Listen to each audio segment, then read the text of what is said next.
Christmas नज़दीक आते ही हर तरफ खुशी का माहौल हो जाता है।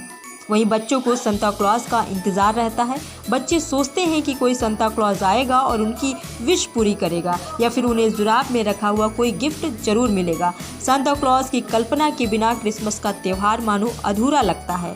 लाल और सफ़ेद रंग की पोशाक, सफ़ेद बाल, बड़ी बड़ी दाढ़ी वाला एक बुजुर्ग और कंधे पर टंगा गिफ्ट से भरा झोला, सांता का ऐसा ही रूप सबकी कल्पना में होता है। तो क्या सांता क्लॉज केवल एक इमेजिनेशन है? क्या वो केवल कहानियों में है?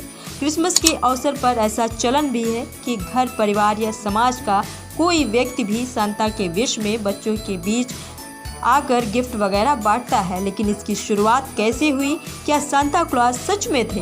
क्रिसमस का त्यौहार तो जीसस क्राइस्ट ईसा मसीह के जन्म की खुशी के तौर पर मनाया जाता है।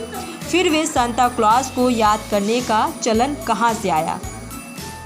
कहा जाता है सांता क्लॉज का ये नाम सेंट निकोलस के नाम पर पड़ा है। उनका डच नाम सिंटर क्लॉज था।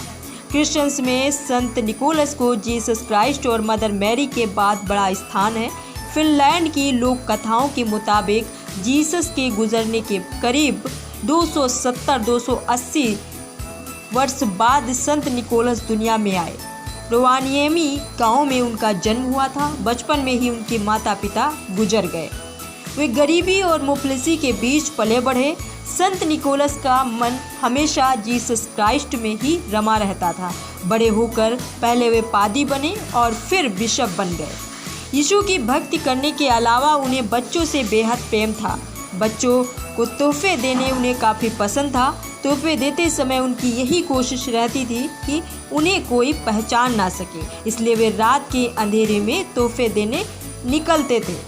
सांता क्लॉज का अस्तित्व यहीं से जुड़ा हुआ है। संत निकोलस की वजह से ही सांता क्लॉज बच्चों के सबसे फेवरेट बन गए। उनसे जुड़ी एक कहानी जो सुनाई जाती है दिल को छू लेने वाली है। एक बेहद गरीब पिता की 3 बेटियां थीं। उनकी शादी करना गरीब पिता के बस की बात नहीं थी। सेंट निकोलस को ये बात पता चली तो वे चुपचाप उस गरीब पिता के घर पहुँचे और उनके आंगन में जो जुराबें सूख रही थी उनमें सोने के सिक्के भरकर लौट आए। इस तरह उन्होंने तीनों बेटियों की ज़िंदगी संवार दी।